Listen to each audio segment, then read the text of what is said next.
Hola, ¿cómo están? Esta vez seguimos ya con la práctica de codificación alrededor de la lectura a la página 506 de Guerón, del capítulo 10 sobre redes neuronales. En este caso, perceptrones multicapa con API secuencial. Entonces, vamos a diseñar una práctica de codificación paso a paso basada en el texto de Guerón, centrada en desarrollar una MPL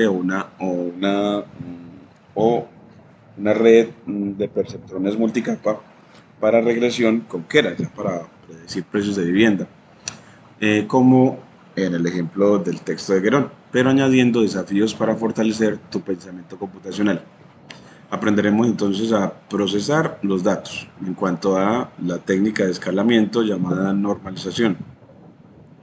Bueno, la segunda es construir y entrenar un modelo secuencial.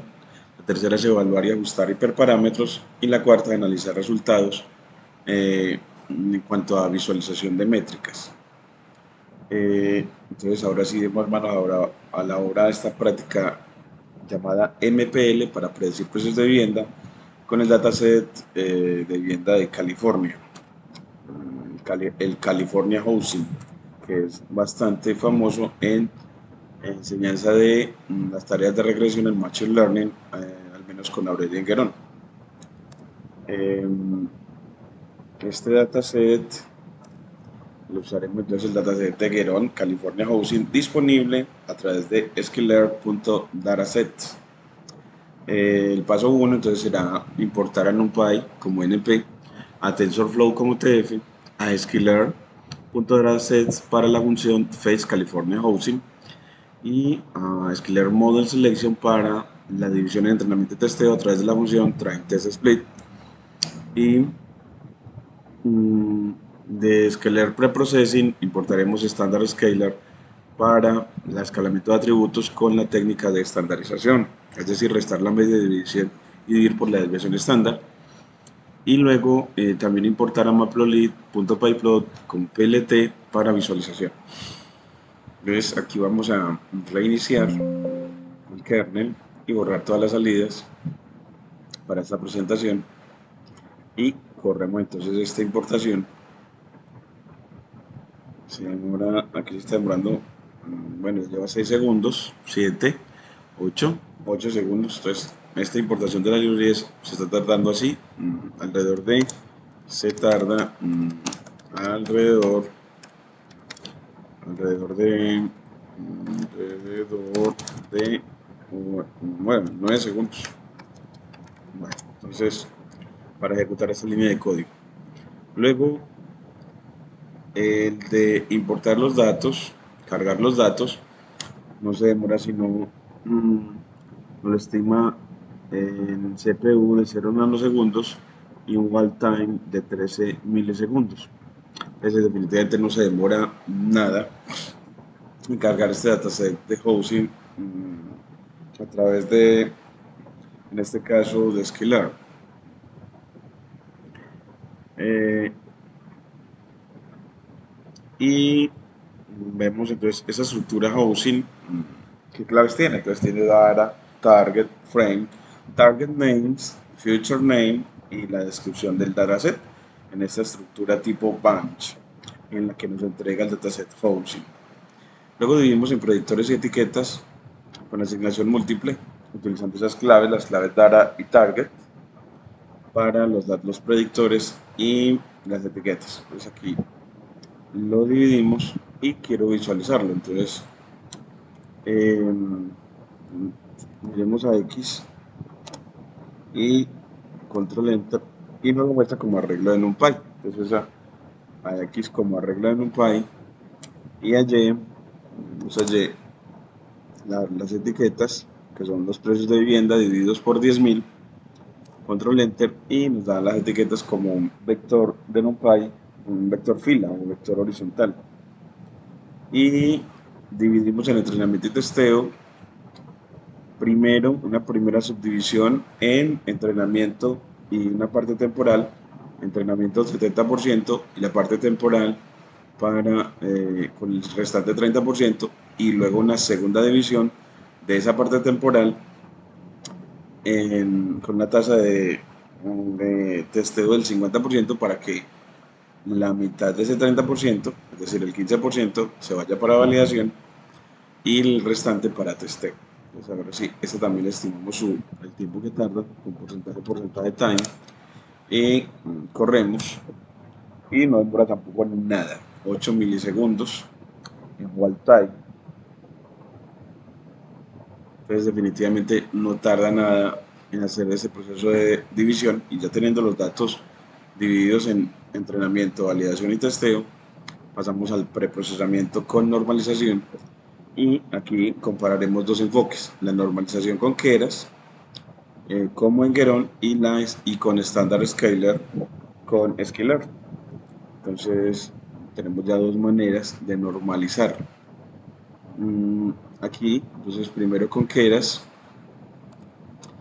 eh, crea la variable normLayer con tf.keras.layer.normalization, es decir, el método normalization, con input chain, entre el que le das que cuántos atributos tiene xtrain.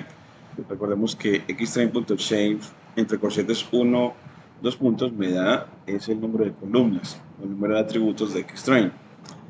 Entonces él necesita a través del input chain, ese parámetro input chain del método de normalización, le requiere el número de atributos, no el número de instancias. Y ya se crea la variable normLayer y luego le aplica el método adapt para cada uno de los atributos calcular la media y la desviación estándar. Y ya aquí entonces normalizó y lo hace muy rápido. Y ahora lo vamos a hacer con estándar scalar. Entonces aquí instanciamos la clase estándar scalar de scalar y luego aplicamos fit transform al conjunto de entrenamiento para encontrar a xtrain scaled o el conjunto de entrenamiento escalado. Y en el conjunto de entrenamiento, entonces para cada atributo, el método fit transform no solamente va a estandarizar, sino, es decir, determinar la media y la desviación estándar de los atributos de entrenamiento, sino que con la media y la desviación estándar de los atributos de entrenamiento, a través del método transform, ya no fit transform, escala el conjunto de validación y el conjunto de testeo. Eso hay que siempre recordarlo. Aplicamos fit transform para el entrenamiento y transform para validación y testeo. No aplicamos siempre fit transform. Fit transform es para que calcule las medidas de tendencia central y de variabilidad en el conjunto de entrenamiento y con esos parámetros estadísticos escala los conjuntos de validación y testeo.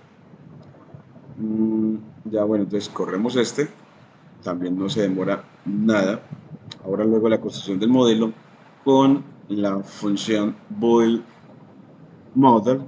Boil model, a mí siempre boil, yo lo pronuncio así, pero creo que lo estoy pronunciando mal. Lo voy a escribir acá, boil model,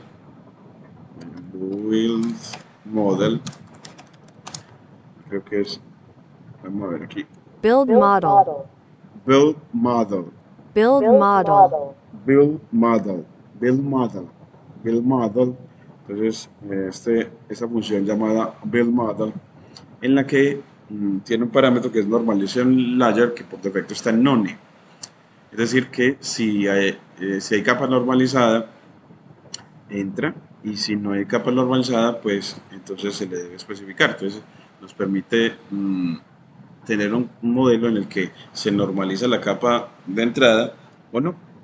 Entonces el modelo lo hacemos con tf.keras.sequential, así creamos la variable modelo, luego con un ciclo condicional en normalization layer, es decir que si normalization layer se la dan diferente al model, a none, o sea si le dan una capa normalizada, entonces él adapta el modelo con el método add esa capa normalizada, esa normalization layer,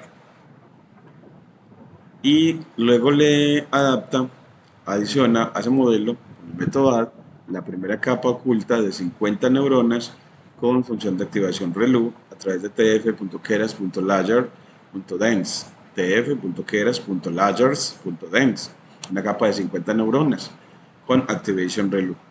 Luego una segunda capa con el método add, de adicionar 50 neuronas y activation reloop, luego una tercera capa y luego una capa de salida, entonces 3 capas ocultas de 50 neuronas cada una y una capa de salida sin función de activación.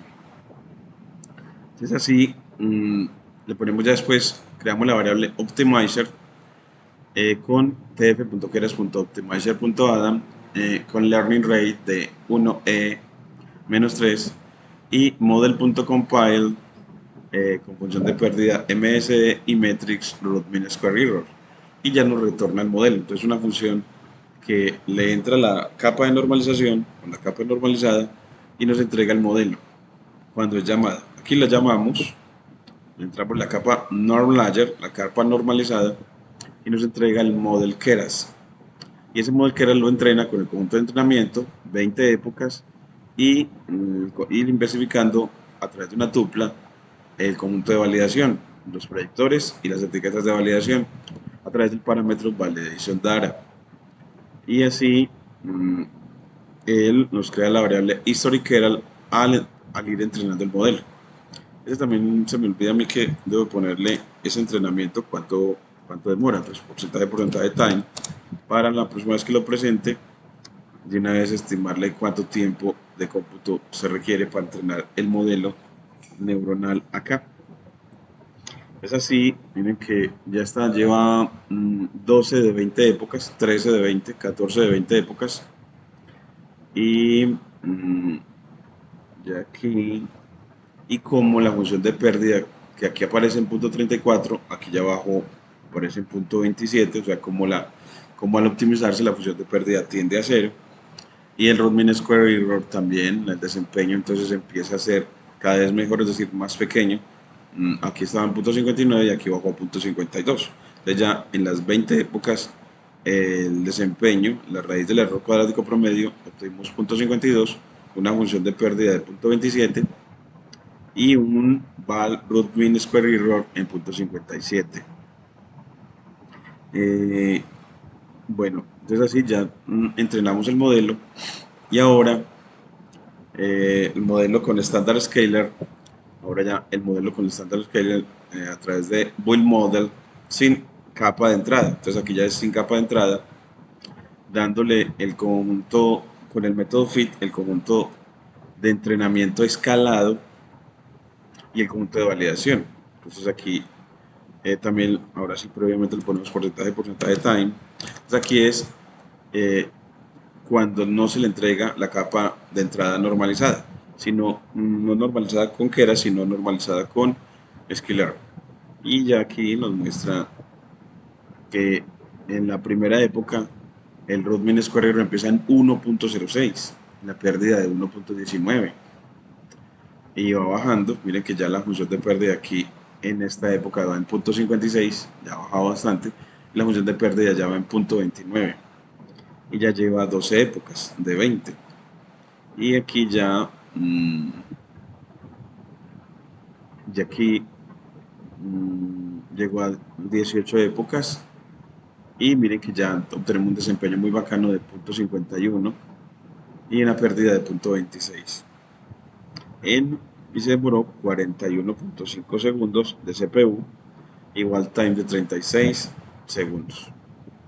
Y ya así mostramos los desempeños y aquí ya vemos graficamos con la función plus loss para dándole la historia y el título y el title.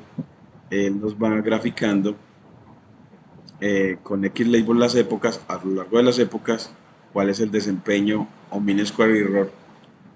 Y bueno, este gráfico como lo queremos guardar, entonces aquí le ponemos plt.savefig y él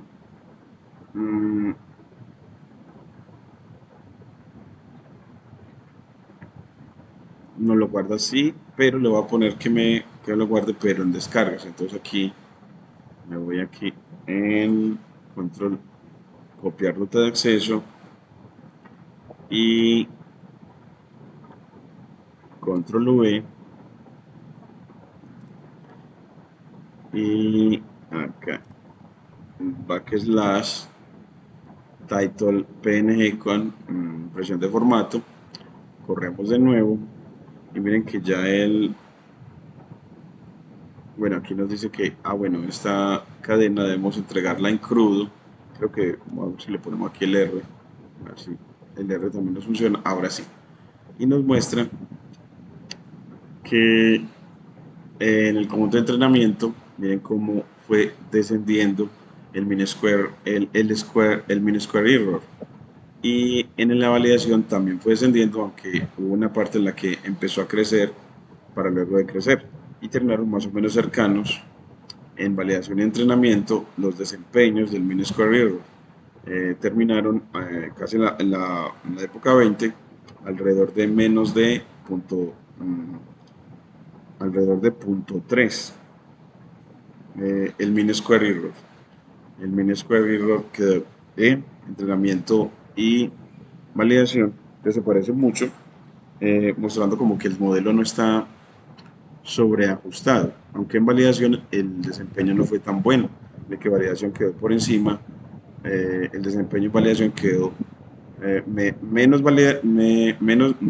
menor desempeño en datos de validación que en los datos de entrenamiento. Y ya aquí nos muestra un gráfico ya con normalización con estándar scalar, en el que también hubo alrededor de la época 10 un crecimiento en el desempeño, en el mean square error en validación, pero terminaron los dos alrededor de menos de 0.3 en la época 20 y sigue siendo decreciente, es decir, a medida que se fue optimizando el desempeño, el mean square error fue decreciendo, que es lo que se espera. Aquí le voy a poner que siempre estas gráficas él nos ponga en la cuadrícula para facilitar la lectura con plt.read, pero con opacidad baja de alfa igual a 0.3. Mire que si lo corremos de nuevo ya nos facilita la lectura y la estimación de del desempeño final. Ya le podemos poner como que él mida no solamente desde 0.3 sino como menos de con una décima más para el mean square error en el eje Y. Es que él en el eje Y para poderlo leer con mayor facilidad, entonces aquí le ponemos antes de guardar que plt.y ticks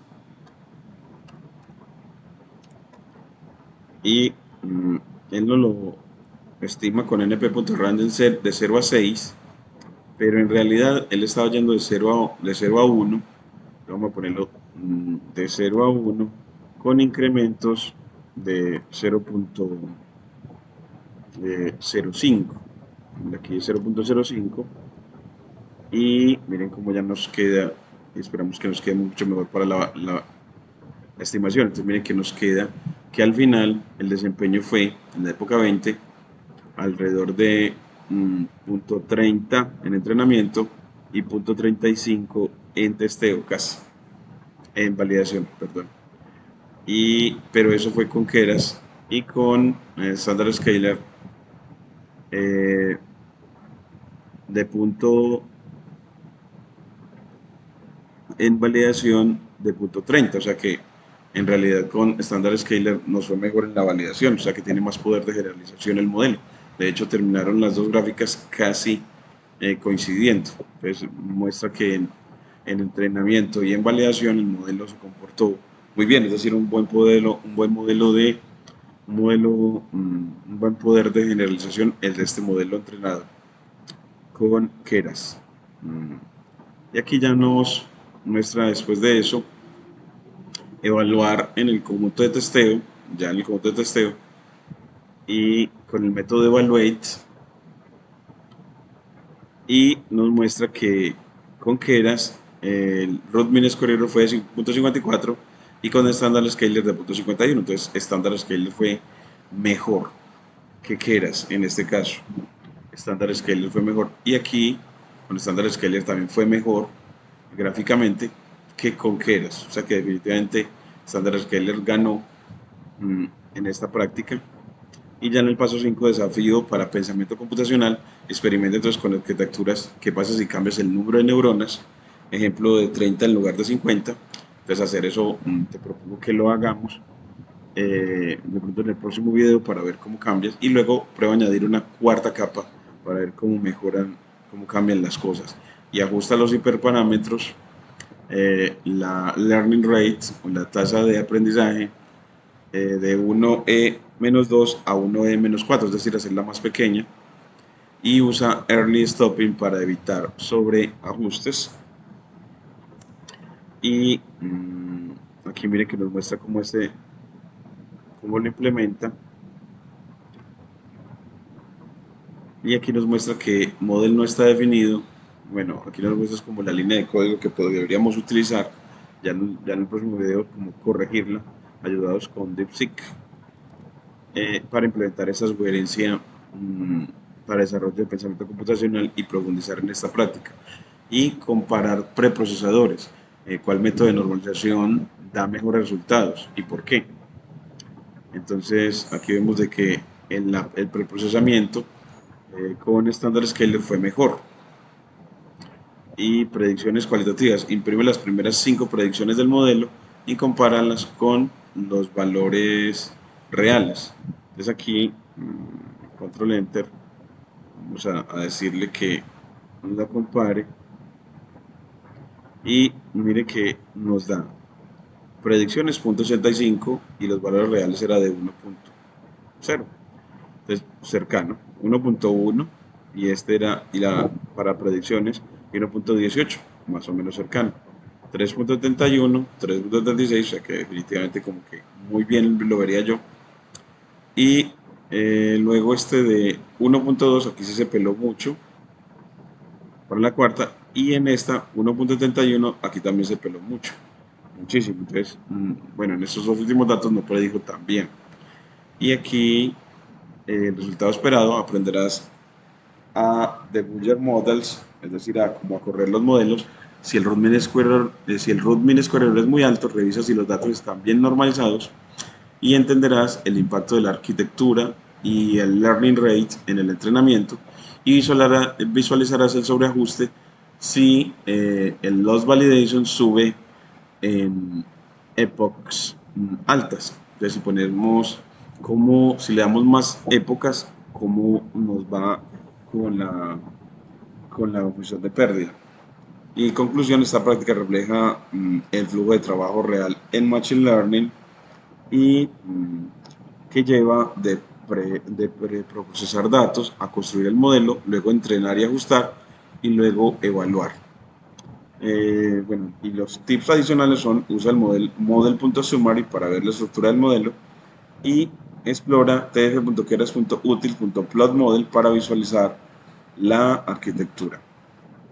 De pronto aquí, antes de cerrar ya el video, pongámosle ese tf.keras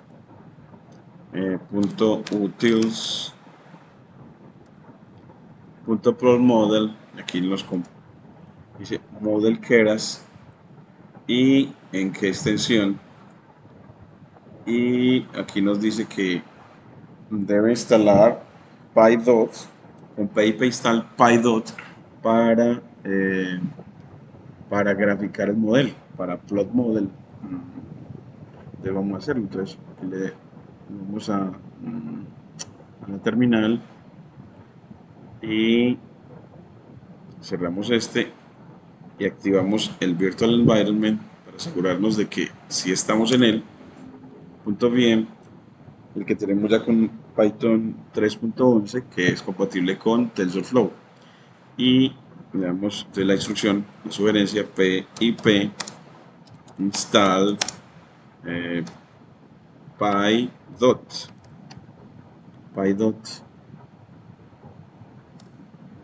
o puntos de Python, por decirlo así, que parece que ya la instaló. Le decimos de nuevo acá, bueno, si reiniciamos nos va a pedir entonces que corramos todo lo anterior para poder que asuma esta nueva instalación, porque de PyDot instaló la versión 4.0.1. Entonces ahora sí, Y aquí nos falta todo lo anterior, pero entonces en el siguiente video, ya después de haber instalado a PyDot, veremos que experimentaremos con el uso del método plot model del módulo utils de Keras, el módulo utils de Keras, el plot model para visualizaciones de modelos, para visualizar la arquitectura. Muchas gracias.